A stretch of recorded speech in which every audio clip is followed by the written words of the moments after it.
ये particular topic discuss करता हूं आज ही के फ्रंट पेज पर। बात की जा रही है गुड़ी पावा के बारे में।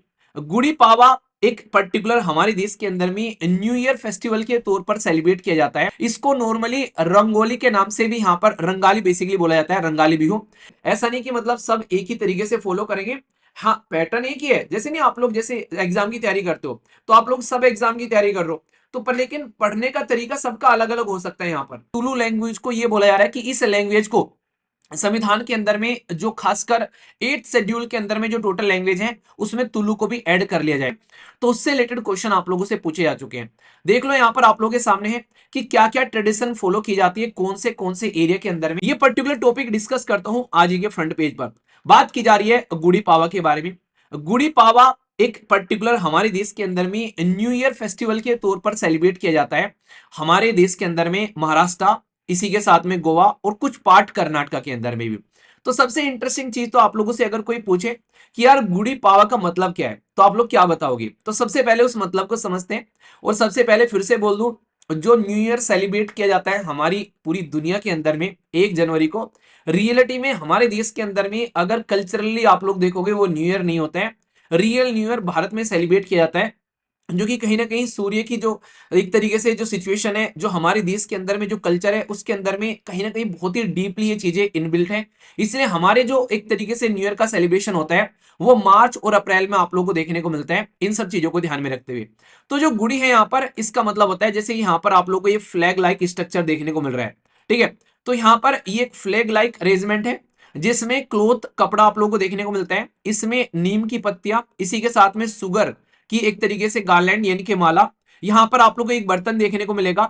और यहां पर पावा का मतलब होता है फर्स्ट डे ऑफ लूनार जो फोर्थ नाइट, यानी कि एक तरीके से आप लोग समझ सकते हैं कि हमारे देश के अंदर में जो ये नए नए आप लोग को देखने को मिलते हैं कि न्यू ईयर सेलिब्रेट कर रहे हैं, तो अलग अलग एरिया में अलग अलग नाम से हम लोग इसको पुकारते हुए नजर आते हैं। तो उसी के बारे में मैं थोड़ा सा आप लोग को यहाँ पर नजर डलवाऊंगा जिससे आप लोग इस चीज को समझ पाओ, और फिर बताऊंगा कि एग्जाम के लिए भी इंपॉर्टेंट है ये, इसके बारे में आप लोग ध्यान रखना।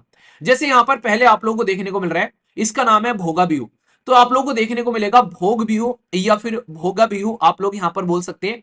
इसको नॉर्मली रंगोली के नाम से भी यहां पर रंगाली बेसिकली बोला जाता है, रंगाली बिहू या फिर XAAT बिहू, ये सारे नाम इसी के हैं, यानी कि गंगाधरी शक्तिमान है।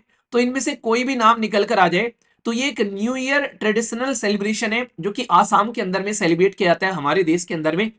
तो इसके बारे में आप लोग याद रखिएगा। तो नॉर्थ ईस्ट की जो हमारी पर्टिकुलर लोकेशन है वहां पर ये सेलिब्रेशन आप लोगों को देखने को मिलता है। तो ये इंटरेस्टिंग है, इसके बारे में ध्यान रखिएगा। दूसरा जो मैंने अभी आप लोगों से बात करी गुड़ी पावा के बारे में, तो ये भी एक ट्रेडिशनल छींक आते आते रुक गई। ट्रेडिशनल गुड़ी पावा जो आप लोगों को देखने को मिल रहा है, तो यहाँ पर मराठी कोंकणी हिंदू आप लोगों को देखने को मिलेगा, ये पर्टिकुलर जो फेस्टिवल है यहाँ पर। तो ये आप लोगों को यहाँ पर नजर आते हैं, तो मैच करने के लिए कई बार आप लोगों से पूछ लिए जाते हैं। इसी के साथ में आप लोगों को देखने को मिलेगा ये है नव बरसा, यानी कि जैसे नव वर्ष होता है ना, तो इसे नव वर्ष बोलते हैं। वेस्ट बंगाल के अंदर में जो वेस्ट बंगाली कैलेंडर के हिसाब से देखने को मिलेगा। इसी के साथ में पाना संक्रांति आप लोग को देखने को मिलेगा, ये नॉर्मली उड़ीसा वाले रीजन में सेलिब्रेट करता हुआ ऐसे उड़ीसा के अंदर में ट्रेडिशनल ईयर आप लोगों के सामने निकल कर आते हैं। एक छोटी सी बात मैं आप लोगों को यहां पर बोलना चाहूंगा, ये पर्टिकुलर जो ट्रेडिशनल न्यू ईयर मैं आप लोग को बता रहा हूं ना, इसके बारे में छोटी सी चीज आप लोग ध्यान रखना कि ये पर्टिकुलर लोकल रीजन के हिसाब से अलग अलग ट्रेडिशन फॉलो की जाती है। मतलब वैसे तो ये न्यू ईयर होता है पर लेकिन अलग अलग कल्चर के हिसाब से अलग अलग लोग अपने हिसाब से इसको फॉलो करते हुए नजर आते हैं। ये चीज आप लोग यहां पर इसको याद रखिएगा, ठीक है। ऐसा नहीं कि मतलब सब एक ही तरीके से फॉलो करेंगे, हाँ पैटर्न एक ही है। जैसे नहीं आप लोग जैसे एग्जाम की तैयारी करते हो तो आप लोग सब एग्जाम की तैयारी कर रहे हो तो पर लेकिन पढ़ने का तरीका सबका अलग अलग हो सकता है यहाँ पर।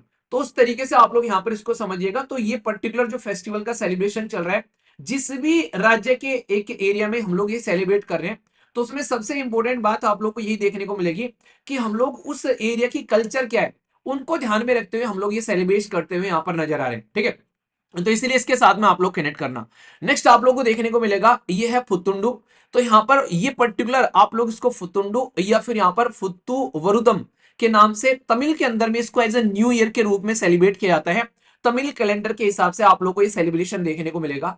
यानी कि नॉर्थ से लेके साउथ के अंदर में आप लोग को अलग अलग तरीके से हमारे देश के अंदर में इस तरीके का सेलिब्रेशन आप लोगों को यहाँ पर नजर आता है। तो आप लोग जिस भी राज्य से आते हैं तो स्टेट पीसीएस के अंदर भी आप लोगों से क्वेश्चन पूछे जा सकते हैं यहां से। नेक्स्ट आप लोगों को देखने को मिलेगा, इसको बोलते हैं उगादी या फिर युगादी। तो दोनों में से कोई भी शब्द आप लोग के देखने को मिले तो इसके बारे में याद रखिएगा। या फिर यहां पर आप लोगों को देखने को मिलता है इसी के साथ में इसको यहां पर संवत्सरादि के नाम से भी यहां पर जानते हैं इसको। ये एक तरीके का न्यू ईयर होता है। आंध्र प्रदेश, तेलंगाना और कर्नाटका के अंदर में आप लोगों को नॉर्मली यहां पर ये देखने को मिलता है। वहां पर भी अलग अलग कल्चर फेस्टिवल आप लोगों को देखने को मिलते हैं उसी के बेस पर। वैसाखी तो आप लोग सभी जानते हैं और इसके साथ में एक हिस्टोरिकल ब्लंडर भी जुड़ा हुआ है, इसके बारे में आप लोगों को बताइए।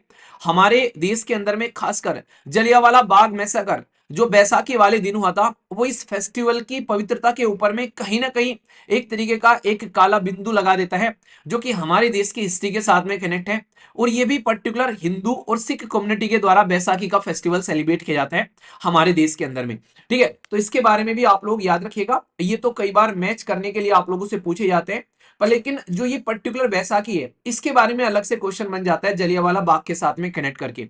नेक्स्ट आप लोगों को देखने को मिलेगा विशु, ये हिंदू फेस्टिवल है। तो इंडियन स्टेट केरला, इसी के साथ में तुलु रीजन कर्नाटका वाले रीजन में देखने को मिलेगा। ये तुलु लैंग्वेज वही लैंग्वेज है जिसको लेकर कुछ दिनों पहले मैंने एक आर्टिकल भी डिस्कस किया था कि भाई तुलु लैंग्वेज को ये बोला जा रहा है कि इस लैंग्वेज को संविधान के अंदर में जो खासकर 8th शेड्यूल के अंदर में जो टोटल लैंग्वेज है उसमें तुलु को भी ऐड कर लिया जाए। संविधान के अंदर में ओरिजिनली कितनी लैंग्वेज थी जरा बताइए, देखता हूं किस किस को याद आ रहे हैं यहाँ पर। तो ये छोटा सा एक क्वेश्चन है जिसका आंसर आप लोगों को देना है। ठीक है, तो ये कर्नाटका और कुछ एरिया में तमिलनाडु और पुदुचेरी के एरिया में भी आप लोगों को देखने को मिलता है। तो इतनी खूबसूरत है हमारी धरती जिसके अंदर में इतने सारे शानदार फेस्टिवल ट्रेडिशनल आप लोग को चीजें यहाँ पर सेलिब्रेट करते हुए हम लोग नजर आते हैं। तो इस तरीके से आप लोग यहाँ पर इसको समझ सकते हैं। तो किसी भी एरिया से किसी भी राज्य से आप लोग आते हैं तो यहाँ पर इसके बारे में थोड़ा सा ध्यान रखिएगा। और being a citizen of India, भारतीय नागरिक होने के साथ साथ में जब एक ऑफिसर बनकर आप लोग कहीं जाओगे तो उस एरिया की लोकल कल्चर के बारे में भी आप लोग को पता होना चाहिए। क्योंकि जब भी सेलिब्रेशन होगा तो लॉ एंड ऑर्डर को मेंटेन करना, उस एरिया में सौहार्दपूर्ण माहौल बनाना, ये आप लोगों की रेस्पॉन्सिबिलिटी रहेगी। तो इसके चलते भी आप लोग यहाँ पर इसके बारे में ध्यान रखिएगा। ठीक है, तो यहाँ पर आप लोग समझ सकते हैं तो किस तरीके से कल्चर का एक तरीके से बिल्ड यानी कि मिक्सचर है हमारा देश, ये मैंने आप लोगों को यहाँ पर बताया। अब ये तो हो गया आप लोगों के सामने यहाँ पर ये बता दिया। क्या ऐसे टॉपिक से क्वेश्चन पूछे जाते हैं? जी हाँ, पर्टिकुलर अगर किसी स्टेट के अंदर में कुछ कुछ आप लोग को इस तरीके की डिफरेंट चीजें देखने को मिलती है तो उससे रिलेटेड क्वेश्चन आप लोगों से पूछे जा चुके हैं। देख लो यहाँ पर आप लोगों के सामने है कि क्या क्या ट्रेडिशन फॉलो की जाती है कौन से एरिया के अंदर में। तो इससे क्वेश्चन आप लोग का यूपीएससी ऑलरेडी पूछ चुकी है ये 2018 के अंदर में। ऐसे कई सारे क्वेश्चन रिपीटेडली आप लोगों से पूछे जाते हैं। तो सबसे पहले आप लोग यहाँ पर देख सकते हैं ये दे रखे हैं कि ट्रेडिशन क्या है। यहाँ पर ये जो पर्टिकुलर ट्रेडिशन है कौन से स्टेट में फॉलो की जाती है। तो पहला बोला गया यहाँ पर यह है चपचार कटु त्योहार, तो ये कहां पर फॉलो किया जाता है। दूसरा बोला गया यहाँ पर यह है बेसिकली खोंगजाम परबा, ये है ये गाता गीत, ये कहां पर फॉलो किया जाता है। नेक्स्ट है यहाँ पर ये आप लोगों को देखने को मिलेगा थंग टा नृत्य, तो ये कहां पर आप लोगों को देखने को मिलता है। तो इस तरीके की चीजें आप लोगों से बकायदा पूछी जाती हैं। तो आप लोगों से अगर यहाँ पर कल को चलकर ये फेस्टिवल भी मैच करने के लिए आ जाए तो कंफ्यूजन आप लोगों को नहीं होना है यहाँ पर। तो सबसे पहले यहाँ पर बात की जाए जिसका नाम है यहाँ पर चपचार कुट त्योहार। तो ये आप लोग का जो बेसिकली फेस्टिवल है यहाँ पर ये कहां पर देखने को मिलता है, तो ये मिजोरम के अंदर में आप लोग को देखने को मिलेगा। ठीक है, दूसरा यहाँ पर बात की जा रही है ये है जिसको बोला जा रहा है खंगजोम। ठीक है, तो खोगजाम, ये खोगजाम बेसिकली परभा, ये आप लोग का बेल्ट आप लोग को यानी कि गाथा गीत देखने को मिलता है। तो ये नॉर्मली मणिपुर के अंदर ही बेसिकली ढोलक का इस्तेमाल करके ये एक तरीके से ये पर्टिकुलर गाया जाता है। यहाँ पर मणिपुर के अंदर में लोकल खासकर जो हीरोइक जो बैटल हुआ करती थी पुराने टाइम पर, जो एक तरीके से जो हीरो थे उन्होंने जो बैटल्स लड़ी हैं उनके मोटिवेशन को बढ़ाने के लिए भी यहाँ पर इसका इस्तेमाल किया जाता है। तो ये एक तरीके का सिस्टम था जो कि कहीं ना कहीं यहाँ पर जैसे नहीं आप लोगों ने कई सारे पुराने गीत सुने होंगे जिसके अंदर में देश के लिए भावनाएं जागृत करने की कोशिश की जाती थी। ठीक है, तीसरा यहाँ पर ये काफी इंपॉर्टेंट है और इससे तो अलग से भी क्वेश्चन पूछा चुके हैं, इसको बोलते हैं बेसिकली थंगटा डांस। तो थंगटा डांस जो है ये आप लोग को सिक्किम के अंदर में आप लोगों को देखने को नहीं मिलेगा, ये याद रखना, ये भी मणिपुर के अंदर ही आप लोगों को यहाँ पर नजर आता है। ठीक है, तो थंगटा ये एक तरीके का एक ट्रेडिशनल फॉलो किया जाता है जिसके अंदर में कॉम्बैक्ट ट्रेनिंग दी जाती है एक तरीके की, मतलब जैसे कि तलवार कैसे चलाना है उस तरीके की चीजें आप लोगों को यहाँ पर देखने को मिलेगी। तो ये एक तरीका ट्रेडिशनल मार्शल आर्ट है जो कि मणिपुर के एरिया में फॉलो किया जाता है। तो इसी तरीके से आप लोगों से यहाँ पर क्वेश्चन पूछे जाते हैं। ठीक है, तो इस तरीके का जो आर स्मार्ट, ये एक तरीके का मार्शल आर्ट है जो कि मणिपुर वाले रीजन में फॉलो किया जाता है। ठीक है, ऐसा ही एक सिस्टम फॉलो किया जाता है हमारे देश के अंदर में सिख कम्युनिटी के द्वारा। उसका नाम आप लोगों को बताना है। देखता हूं आप में से कौन कौन इस चीज को याद कर पाता है या फिर बता पाता है। इंपॉर्टेंट है, फिर से कह रहा हूं, इसको लेकर कोई भी डाउट आप लोगों के मन में नहीं होना चाहिए। डायरेक्ट क्वेश्चन पूछा गया है, मैंने आप लोगों को यहां पर बता दिया, और उसके बाद भी डाउट है तो फिर तो यार कोई इसका मतलब आप लोग चीजों को सीरियसली लेकर नहीं चल रहे। ठीक है,